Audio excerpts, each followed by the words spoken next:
Tomorrow, Saturday, March 18, Nigerians will be going to the poll yet again, but this time to elect new governors and state assembly members. With preparations in top gear, there are concerns about this important civic duty during which millions of Nigerians are expected to elect new leaders at the state level. For instance, at its pre-election press conference in Abuja, the Center for Democracy and Development, CDD, through its Election Analysis Center, revealed that politicians are devising new strategies to engage in vote trading. The center said though vote trading was less prominent during the February 25 presidential and National Assembly elections, politicians now have new methods of vote buying. Take a look at the excerpt of the meeting. According to the director of the center, Hidayat Hassan, elections held outside of consolidated democracy are often accompanied by substantial violence, which affects the credibility of elections. She said in Nigeria, the governorship and state assembly election is challenged by the threat of violence, logistics obstacles linked to insecurity and cash crunch and force scarcity, as well as decreased trust in the Independent National Electoral Commission. In Saturday elections, we expect to actually see increased vote buying, because that is why we came up with the phrase that politics is actually local, with different intervening factors playing out, and now possibly with the more availability of Naira. But it's also been a consistent trend in previous elections that there are more vote buying during the subnational elections compared to the presidential elections, and we still expect the same trend to hold forth in the Saturday elections. The CDD made key recommendations for the Independent National Electoral Commission, INEC, political parties, security agencies, and the citizens ahead of the elections. We hope that voter turnout will be higher than it was during the presidential and National Assembly elections, and that there will be little vote trading, that as unlike what happened during the 25th February elections. What's also important is the management of logistics, particularly with the 1 month that 1 week extra they have had. We expect that there will be prompt opening of polls, adequacy of election materials, and better trained staff in these elections.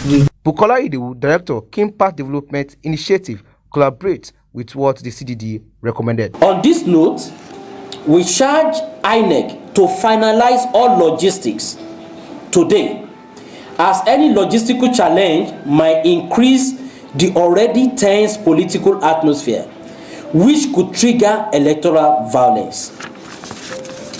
The Commission must ensure that all sensitive materials, such as ballot paper, are adequate and electoral equipment is in functional order.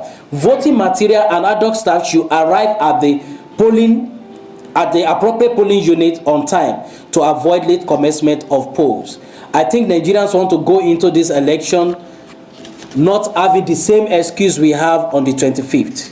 The center encourages citizens to continue to participate in the democratic process by casting their vote in the elections. Noel Samson, Trust TV News, Abuja. We are now joined in the studio by Dr. Joe Abba, the Nigeria Country Director for Development Alternatives Incorporated, DAI. We also have with us Mrs. Ladi Bala, member of the Election Analysis Center at CDD. She is also the President, Nigeria Association of Women Journalists. Now, finally, we have Mr. Ezewa Nwagu. He is the Chairman Partners for Electoral Reform and Board Member of IAGA Africa. Welcome to the program, gentlemen and a lady. Thank you. Thank you. Yes, we're happy having you in the studio. Here. Tomorrow is election. Yeah. Yes, Mr. Nwagu, I think I should start with you.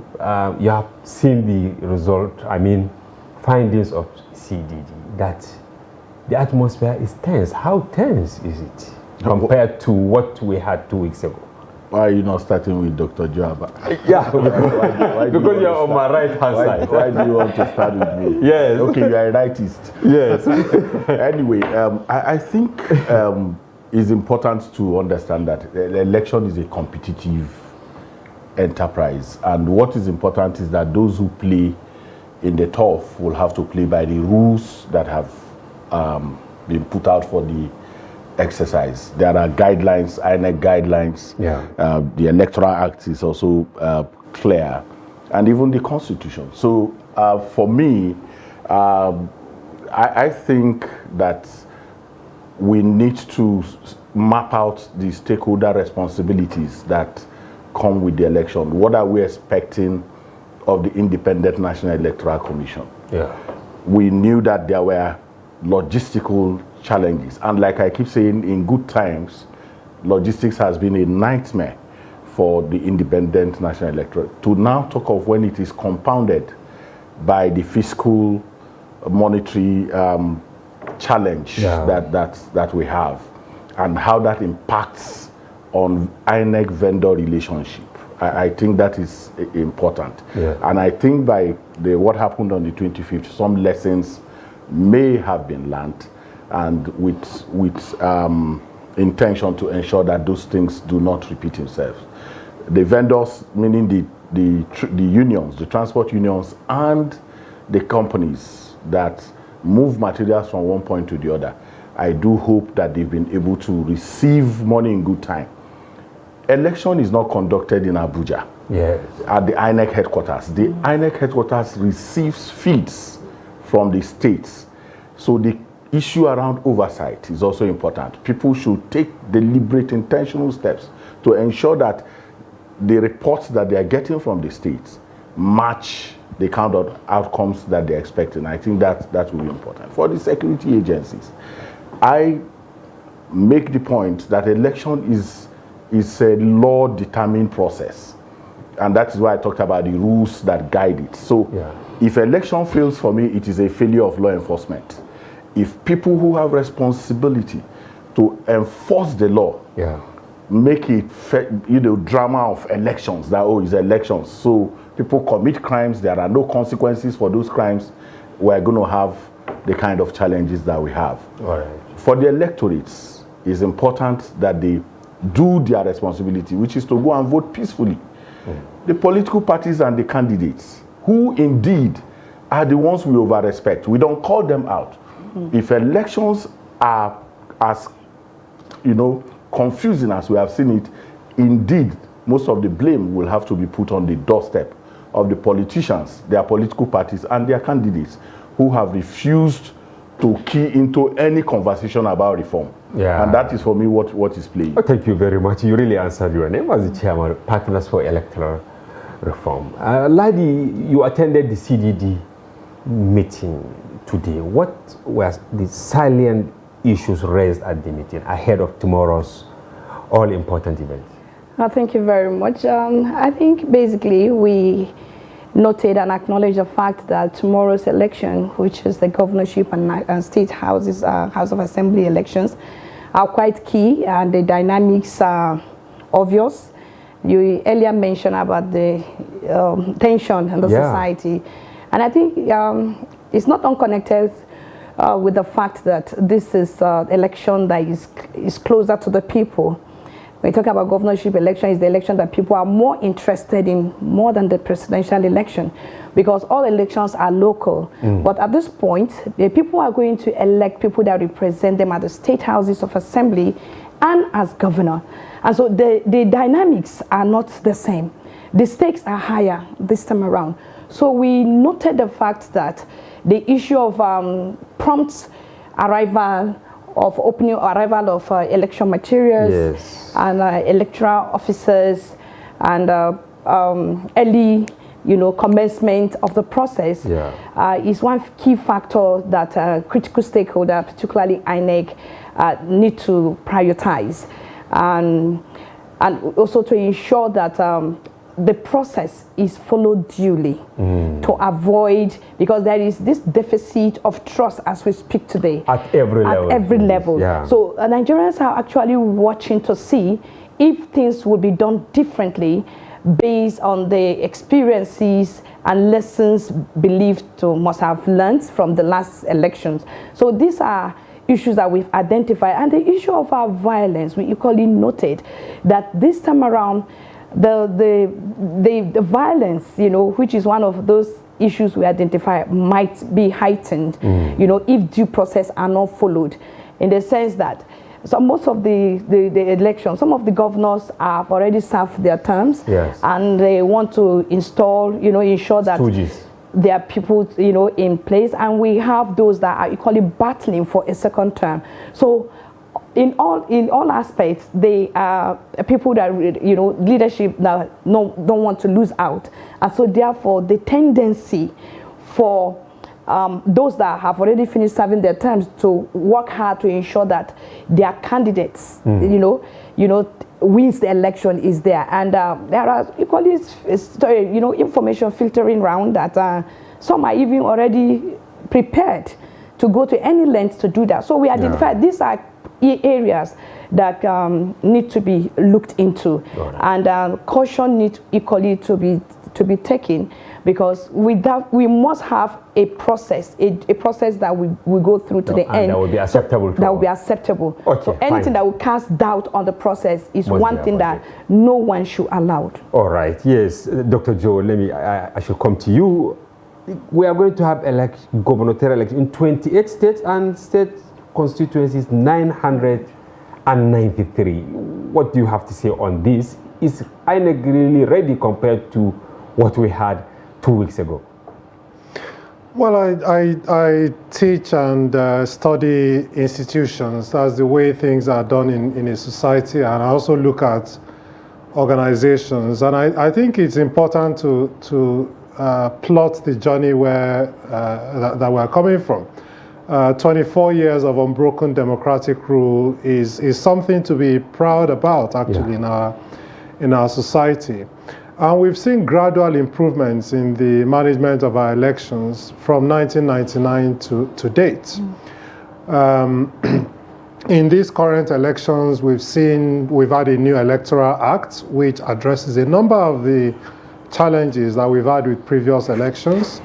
We've had the introduction of technology with the aim of making things more credible and more transparent. Even in the middle of a cash crisis, INEC was provided with the cash it needed by the central bank. They were provided with fuel. For the first time in my own memory, they did dry runs and mock accreditations, which are some of the things that some of us have been calling for a long time, to make sure that they are prepared for the elections. Certain things happened on the day of the presidential elections, some of which were outside the control of INEC. So you had issues of electoral violence. You had some of the political parties and their agents misbehaving. You had some failures of technology, particularly the transmission technology. So in answering that question, INEC was readier, in my view, than it had ever been before the start of the elections. But on the day itself, the question is, could it have prepared better for some of the eventualities? So should it have had a plan B in case the transmission didn't work? Should it have been surprised that yet again polling agents and materials didn't arrive on time, as has always been the case? And what could it have done about it differently? Was it issues with the transportation companies? Could that have been mitigated? Could there have been areas in which certain electoral officers did the wrong thing? Could that have been mitigated? So the hope is that some of those lessons that were learned from the 25th February elections would now have been addressed in this election. So I heard, for instance, the INEC spokesman saying that they now had a plan B in case the technology didn't work. So I'm hoping that they will have other plan Bs in other areas, which is something that we tend not to do very well as a country. We tend to think, oh, it will not happen, God will not let it happen. We don't usually have the contingency plans to ensure that we can respond in case these problems arise. And I'm hopeful that INEC will have that for tomorrow's elections. All right, thank you very much. Mr. Nwagu, the suspicion by Nigerians, especially during the presidential election, revolved around this transmission of result. And as Dr. rightly said, the INEC National Commissioner, today he said that they have two plans, to upload and then to transmit, but with a caveat, after completion of ballot casting. This looks strange to many Nigerians because they are still asking, is this really transmission of results, or just at the end of the day they will upload it, which does not make much difference? And it is failure to explain this that, you know, elicited serious suspicion and allegations during the presidential election. Well, so you also need to understand that you are running in a partisan climate. And so you need to always separate partisan conversations and those that tend to want to, because there is difference between ignorance and mischief. Okay. And so many times mischief plays more than that. People know the truth, but they just intend to, you know, play around those issues. Our election as of today is manual. Excellent. English. Please repeat this for our viewers to understand. Whatever we do is manual. The accreditation process is all that we did, whether it's smart card reader, is to simply take away voter identification theft. So we brought beavers to be able to capture. If your fingerprint fails, your facials will not fail. And in this 25th February election, the beavers did not fail. During the presidential election? Yes, beavers did not fail. Please tell us more why you think it did not fail. No, so let me explain. Yes. What is its function? Its function is accreditation. I've told you it captures your fingerprint. Yes. If it doesn't capture your fingerprint, it will capture your facials. And all the data that is available, including Yaga, CDD, Situation Room, confirm that 98% the beavers worked effectively. So meaning that voting and accreditation worked very well. Now, when you have voted, the collation of the result is done manually and then manually imputed into a form called Form EC8A. This Form EC8A is then given to party agents and the police. Copies are given to them, and then that result is then uploaded into the IREV, which needs internet. But they claim that IREV can also work offline. I don't know. That's the maybe they overrated themselves. The beavers can, during accreditation, is that same machine that is used as beavers, that is again used to upload these results. So offline, you click. Yes. When you have network, the results will go. So you now you insert all the documents there. No, you capture. You capture, not insert. Okay. Because these words can be confusing. Exactly. These results are captured.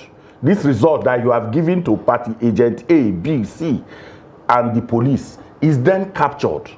When it is captured, the signed copies by both the security and the police are then captured and uploaded. While that is going on, these results are taken manually to the next collation point, which is the World Collation Center. Now could be challenges. The idea is that by the time you get there, the collation officer already should have these results. Yes. So when your manual is coming, there can be something already to compare. Yeah. Because we did say that collation is the weakest link in the whole process. Yeah. So this thing was added as an integrity lifting component. to now add some. But at the end of the day, your transmission, your results are done manually. Oh my God, Ladi, as a journalist, you know, is it that, yes, I will come back to you to expatiate more on this because it's very, very important. Ladi, as a journalist, is it that INEC failed to communicate very well and that's what brought all the bashing after the presidential election? Yeah, this is a tough one. No, yes. It's not. Oh, that's yeah, okay. You know, communication can be at different levels. But I think in terms of speaking to this issue, INEC has taken its time, you know, and through press briefing on many occasions, practically on weekly basis.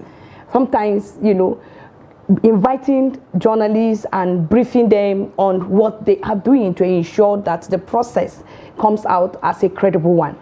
And one of the questions that journalists, you know, kept asking is the functionality of the beavers and of which the INEC chairman has substantially explained that it will not fail. And I think why there is this distrust now, why many people feel disappointed, is the fact that the assurance that came from INEC, you know, repeatedly, it's like we have already handled all this issue. We have taken into cognizance some of the hitches that may come as a result of the deployment of this technology, as it has been taken into consideration. So we are on top of the game. I think that is where the problem is. For instance, in this tomorrow's election, yes, I've listened to the Festus, you know, Festus, you know, voter. He said something. He said, because one journalist asked him, say, can you tell us in clear terms what the process of transmission of result will be like tomorrow? And he did say, and for the first time, even though it's part of the law, he did say that tomorrow's result will be collected on dual. He said dual mode of either transmission of results or transfer of results. Now, if this is the kind of communication that was put out there in the first instance during the presidential election, I'm sure all these questions that people are being raised, you know, on the integrity of the process wouldn't have. You know, we will not have been talking about it today. But because that assurance has been there, this technology is what will make the difference in the 2023 general election. So the only thing Nigerians were running with in their mind is that this time around, technology is going to make the difference. But because over time, you know, Nigerians have come to the point that they are not too comfortable with that. We don't believe in the system anymore. There's this trust deficit. You know, when it comes to dealing with technology, management body of election. When it comes to election, there's this suspicious left, right, and center from the inception to so I think that is where the communication gap is. The communication gap wasn't that effective, and they have to improve. And there was like as if there was this assumption, you know, and Nigerians couldn't just take it. Okay, Dr. Joe, I want you to come in here. I can see you are smiling. What's the difference between, because I'm quoting Festus, you know, I have his quotation here, please. He said, the law as of today prescribes a dual mode of either transmission of results or transfer of results. In layman's language, what does this mean? In layman's language, I think I agree with Ladi that INEC raised the expectations of people, particularly young people, and created the impression that election results will be uploaded live, you know, instantaneously from the beavers. And the intentions may have been noble, but I think the execution fell short of what people expected. And so this dual mode goes back to what my brother said. Our elections are manual. What they then did was raise the expectations and confuse people to think that it is electronic. And seamless. And seamless and instant. And that suspicion, the suspicion that arose out of that was made even worse because the IRF uploaded some results but not the others. You know, it uploaded some of the senatorial and House of Reps one, but not the presidential one. And we're in a society where government agencies are generally distrusted, even before they start. You know, they're generally distrusted. And so given that environment, when you now make assurances repeatedly that this was going to be, this was how you were going to do it, and you don't do it that way, it immediately breeds that distrust. But yes, what Mr. Okoye has said, I believe was always their original intention, which is they'll transfer the results manually, but they will also upload it, you know, electronically where they can. Like Ladi said, if they had made this clearer, that look, the actual legal requirement is for us to transfer this manually. However, we would also upload it as we are able to, then it would have reduced the level of expectation. In governance, it's always better to under-promise and over-deliver, and I think INEC has done the exact opposite in this case. Oh my God, which is, I don't know, I don't want to say. You know, Dr. Joe, there were times when we had actually called the attention of INEC that they were capturing imagination in a way that will raise expectations. And I remember using this, your exact word, you are over-promising. And I hope you don't underperform. It ran in so many platforms when I said that. And the reason I said that was that Germany is one of the most technologically advanced country in the world. They run away from electronic. Germany? Yes. In elections, they don't come close to it. Because of lack of trust? No, it's not trust issue. It is technology. The technology cannot be trusted. The challenge. Some of us are skeptics. Technology, because you will. Something can go on here now, just here now. One young boy would know what the problem is and tell you that he has to go to Lagos to go and get it. Oh my God. That's where we are.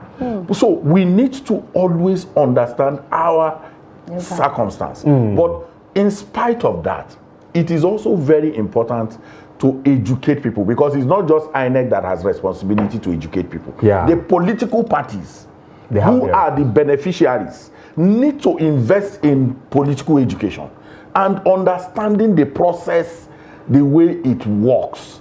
Because, like I keep saying, when people say Nigerians, 14 million people are angry that their candidate did not win. That is where you are, 14 million. Okay? That about 14 million. If you are walking on these streets now. And this is it less or higher than the number of that gave the winner? See, people who win election, they go about talking about how to share booties. They are not on Twitter. They immediately, once you declare them winner, they withdraw from Twitter. So your 13 million is 14 million, is there shouting, this thing is bad, everything was bad. And then nobody is pointing out and saying, look, there are things that went well. And I was happy Dr. Joaba talked about the incremental progress that brought us to where we are. We were in a place where we were not conducting election. We came from a place where we were not conducting election. You will be voting and the result of where you're voting will be announced. That's where we came from. We came from a place where you had shoddy preparation for elections. You didn't have a voter register. It was in 2011, that we invested money to now have what you can even call a voter register. We must always appreciate that. And so when you have this number of people out there, and then you say, oh, young people there are young people in Ikole, there are young people in Kauranamoda, there are young people in Ibise, my community. They are not on Twitter. They are also part of the conversation about how this process and they are angry. They may not be. Some of them are happy. So because this same election that we are talking about has thrown up, you know, a lot of questions, not just questions, a lot of surprises as well. Because you can't go and tell somebody in Nasarawa, for instance, who left APC and went to SDP because he had issues, and then they Okay. swept all the elections. All right. You can't tell them that the process was Dr. bad. Joe, what are the lessons to learn from what he said now? These high expectations, suspicion from the candidates, suspicion from their supporters. What are the lessons? Well, he's talked about some people not complaining, and my people, the Igbo people, say that no one goes to the native doctor to find out why things are working for him. You know, it's only those that things are not working for that consults the native doctor to find out why. But elections are a competition, and some people would lose out, some people would win. The important thing is for everybody to feel that it was fair, it was credible. If people feel that it's fair and it's credible, they'll say, okay, my candidate lost, we need to do better next time. And that's why voter education is vitally important. But also important is the way that our electoral system and our political system is structured. Our political system is structured as a winner takes all, do or die affair. And once you have that kind of system, people will always go to extremes to get power. And the power they get comes with all sorts of rewards. So, you know, you become a National Assembly member, you're taking home 15 million naira a month, which you really don't have to account for. You become a senator, you're taking home 20 million naira a month, whereas your official salary, according to revenue mobilization, is 1 million naira a month. And that's why I don't say they earn, I say they take home, and that's what they do. They take it home because they are able to take it home. Yeah. So if you have that kind of system, then people will go to any length. And so I think we need to look at the reward system within our political system. We need to look at our political party system. We need to look at voter education. And we need to continue to learn lessons and to improve our electoral system. It's always going to be a battle between the good guys and the bad guys. And one will always try to be ahead of the other. So we must continue to keep on this trajectory of moving from where we were before, where people just wrote results in hotel rooms, to where at least we're using technology to accredit people. We're trying to use technology to show transparency. But I'm hoping that we can increase voter turnout. 27% turnout at the presidential elections is too low for those elections to say that the will of the majority has been shown to be the case, which is the whole purpose of democracy. All right, Ladi, is there a nexus between these candidates going to court and maybe the failure in court of INEC to deliver what it promised? Assuming it delivered that all those transmission, uploading, and all that, do you think this candidate will still go to court the way, we have more than, 90 sons now ready to slug it out in court from Labour Party, PDP, and APC? I think basically that is the way to go. It's an election, and like we all agreed, there is a competition. Yeah. And there can now be two winners in one competition. And I'm glad that the provision of going to court is there. So it's a place where they will seek redress, and the issues will be looked into. Others have done that in the past, and I'm sure they got the right judgment. So I can't sit here and begin to predict the outcome. But the beauty of it is that it's a democratic setting, and they will all have their say. Yeah. So I'm sure it's good that they went to the court. So it's not left to INEC and the court. INEC will do the needful. Exactly. Yes. There will be maybe 1,500 litigations. It is expected, actually. Yeah. In every election cycle, lawyers, the judiciary is always ready. The tribunal is the main. This is their heyday. So we expect that the needful will be done at the end of the day, at least to calm free nerves in the society. What we need to be looking at now is to talk about how we can galvanize the whole society for us to forge ahead. So any communication that we promote peaceful coexistence is what all stakeholders in Nigeria need to be talking about today. Right. Yeah, and let's allow the courts, to decide the outcome. I equally want to, he said something about voter education. I think it's very, very key, not just for INEC and the civil society organization. You also mentioned political parties. That is the problem, the political parties. When it comes to election, political parties are only concerned about their strategy on winning elections, but they are not even bothered to understand the nitty-gritty of the process. Now, if the political parties on their own are conversant with the process, just like he explained here, I'm sure they would have taken time to equally educate their supporters. And if that had been done, all this problem will not have been discussing it today.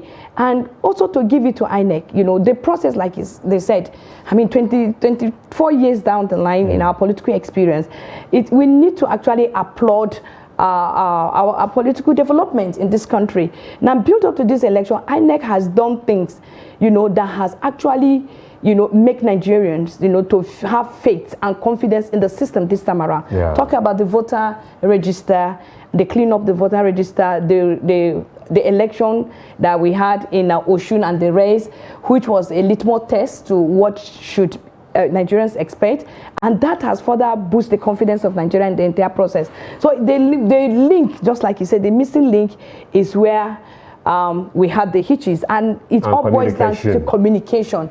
If these things were clearly stated, sincerely speaking, Nigerians would have accepted the outcome of this election just like they have always done. Okay, Mr. Ezo, I want to ask you this question. It's a bit technical. Is it actually the technology that brought out the real voters in Nigeria? Because the question I'm trying to say is 24 million, right, this time around. Mm-hmm. In 2007, it was scandalous. I have the figures here. Is it 84 million or thereabout? Now, is it that the technology of INEC is now giving us the real figures, the real voters? Because there is this allegation that all those figures we recorded in the past were cooked up by politicians. We've made the point always, and I'm very when the discussion about voter party and all that comes, I'm always very careful. First, with the understanding that election is not compulsory in our country, it is a patriotic duty that citizens. So when you go for voter registration, there are a lot of reasons why people go to register. Part of it may not necessarily be to vote. Yeah. Many communities are told that the amenities that come to their community have something to do with their voting strength. So communities galvanize their people to go for voter registration, and it is used as ID card. So all of those play. When the voting process actually starts, in this particular election, the beaver played a role, and the fear of the beaver. There are two things. Okay. The beaver played a role, then the fear of the beaver, because politicians have not come round. They have not been able to understand this thing, this beaver thing. So, if in the past, you had to wait for Kano and Rivers. Those two states were the last states to come, and they will. And when they come, they change the narrative, the dynamics. So every state, those were interesting times. Yes, where you had 2 million people, you saw that they were coming with 500. So even if there were manipulations, they were technical manipulations. The people had to ensure that they don't run foul of. And there is something Dr. Joe said, which is very important. Your electoral framework that you have changed also helped, because you had a new electoral act that has placed a lot of things. If you get results by intimidation, and INEC can within 7 days review and cancel, all of those things put politicians in a position where they were a bit careful. So the figures we are talking about is a reflection, And I had been a presiding officer many years ago in a community in North Central. And the community has a 7,000 voting strength. But the actual voting was 41. Yes. And on the conclusion of election, the politically exposed persons within the community came to meet me and said, let us, you know, that this thing, that if this result goes out like this, that they will not benefit from dividends and all of that. And when I refused, they didn't know I understood Yoruba. I hope they didn't knock your head. No, they didn't know I understood Yoruba, so they were saying that they should hit me with. Oh my God. No, I'm telling you life, and these things happen. I observed the election in Cross River State many years ago, and the figures that the actual voting embarrassed the people of the community, and then they wanted to rework it, and we've been reworking these things for many years. We've been reworking it, so we are coming to a point where there is a check, and that is part of the progress that we are making, that I always think that we need. I can see Lady nodding her head. You're in agreement? Everybody who is anybody who is a Nigerian, these are not textbook things. They are things that you live with every day. There is community collusion in the electoral process. Communities gather together. The Saturday election, in some communities, they will contribute money for electoral officials. There is collusion to ensure that things are done. But all of that is changing, because there is a fear that if you do this, it could be exposed. If you add 1 to the number of total registered voters there, it could be exposed. They can nullify everything. And then so you have lost. So there is also what we call the EMRI, which we released, Yaga released on few days. That election manipulation risk index captures and provides citizens with a scan that you can use to understand how election is manipulated. Oh my God. In Nigeria, it's out there. The report is out there. People need to go through those things and understand that those changes that are taking place is helping us to come with the actual, you know, of what is playing. And I think that for me also, it's critical that we continue to put the legs of these duty bearers on the fire. INEC needs to moderate expectations. Understanding the climate in which we understand, and that they don't control everything. So that if they perform higher than what they promised. And Ladi was talking about litmus tests. We overuse those things. You can't compare apples and oranges. You went to Osun. You conducted the election in Osun. What is the population size of Osun? What is the population? What is the voting of Ekiti? And then you performed magic in those places in terms of those things working for you. You used it in by-elections in Nasarawa State, and you on the basis of that, you 176,000 plus polling units. You didn't think that you were going to have challenges. Serious challenge. When you also have inexperienced resident electoral commissioners who just came in. Many of them had capacity challenges. And Nigerians were told that people even with partisan backgrounds have found their way into INEC. So the work that needs to happen within INEC, within our electoral environment, needs to be clear reform issues, and those are the lessons that we should be taking from this. How do people get into INEC? What kind of people get into INEC? So that you don't centralize what are their persuasions is very important. All right, Dr. Joe, going forward, should INEC start thinking of actually maybe segmenting elections instead of doing it as one-off thing? For instance, allowing voters to start way ahead of the actual day of election. Well, first of all, let me say that I have a slightly different view on the issue of the numbers, because 95 million people collected PVCs this time. So those 95 million people exist. 93 yeah. Even though they say 87 actually, no, 93 registered, then 87 million collected. Their cards. Yeah. So and for you to register, you need to have provided some data, some biometrics, and all that kind of stuff. And so 87 million actually collected. But let me say this: it is still difficult and cumbersome to vote in Nigeria. It's difficult and cumbersome. You first have to go through the stress of registering. Then you go through the stress of voting. On the day that I went to vote, there were 200 people in front of me on my queue alone, and there were like 7 queues. Despite they divided the polling unit. Yeah. Oh my God. So it was, and so I'm thinking. But were you able to vote finally? I was able to vote. You must have endured for hours. I did. I was able to vote, but it took hours to do so. And I'm thinking, but why does it have to be so difficult? The government has my data. I have a national ID. I have a national insurance. A national identification number. I have a bank verification number. I have a driver's license. I have a passport. Why do I need a PVC again when you already have all my? Are you suggesting that they should find a way of synchronizing all these? Of course, there's no need for a PVC if I have a national identification number that has my 10 fingerprints. It has my biometrics. It even has my iris identification. Wow.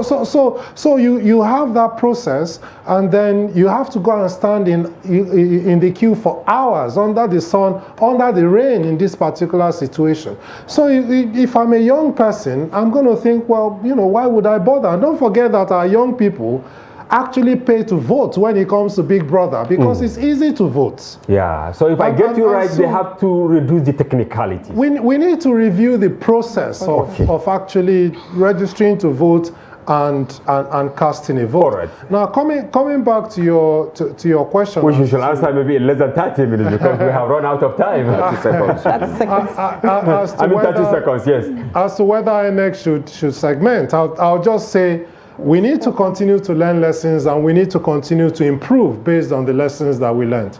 All right. That's in less than 30 seconds. Yes, Mr. Yezawa. Well, what will you say on this? Should they segment elections in 30 seconds? Should they segment it? Everything you throw up brings its own challenges, and you can't outsource those challenges. You have to deal with them as they come. All right, thank you. Finally, Ladi, from you. I think there's just need for improvements in the process.